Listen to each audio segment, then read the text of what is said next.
Well, I finally got my pantry built. I still have to put the shelves on. Shelves, what am I saying?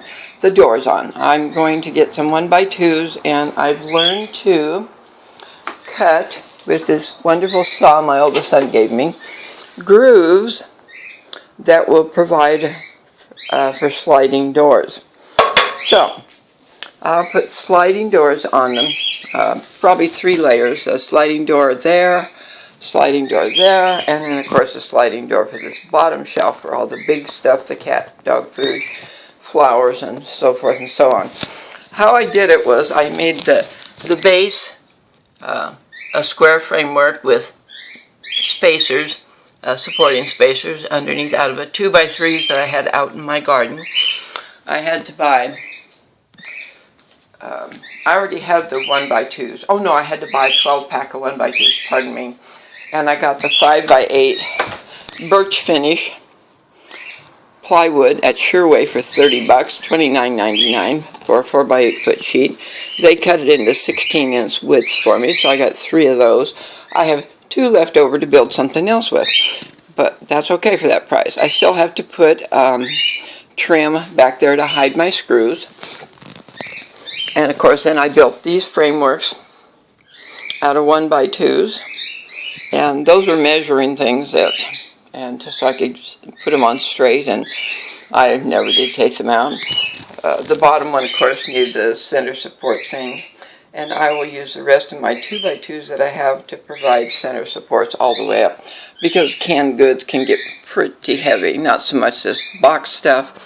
But, okay, and so here you can see underneath the supports for the shelves. I didn't want solid shelves because stuff always collects. So every 18 inches there is a 1x2 support along with the 1x2 framing I did, which is attached to the wall, of course. I used a magnet to locate nails in the wall, so I knew where the studs were and where the centers, because I've never been happy with the way a stud finder works. I've got one of those. It's a lot cheaper to just get yourself a nice sturdy magnet, run it down the wall until you find a nail, and by golly, unless that nail's hanging in empty space, you're in the center of a stud, and you're good to go with screws. And then you just mark 16 inches over after that.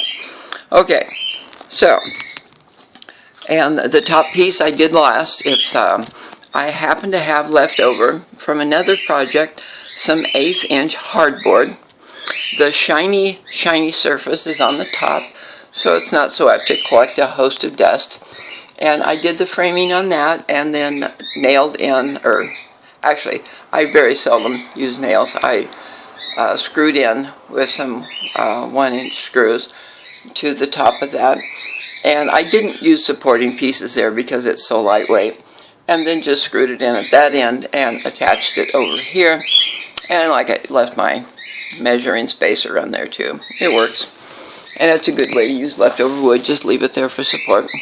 Okay, it's really close to the ceiling, so I'll use some crown molding or some type of molding. Probably just some plain old squared off molding, because my house has the squared molding. I had to take a doorway out to move my little bird cage. It's now out in my living room, which I've changed considerably as well. And I need to get some more fabric to match that, to enclose that panel so they have some privacy, and I do as well. Then all I have to do is throw a cover over the front of the cage at night. Okay, so there is my new pantry. The birds are out there now, and I have my dining room to myself, where this is going to be my sewing table, storage for sewing goods. And my paints will be on this side of the room. This is a north-facing room. So on this end, I have this wonderful light that comes in all day long. So it's perfect for painting. And I don't know what I'm going to do with that door now. I don't really need it there anymore because the birds aren't in here. The noisy little things are out there. At any rate. So, there you have it.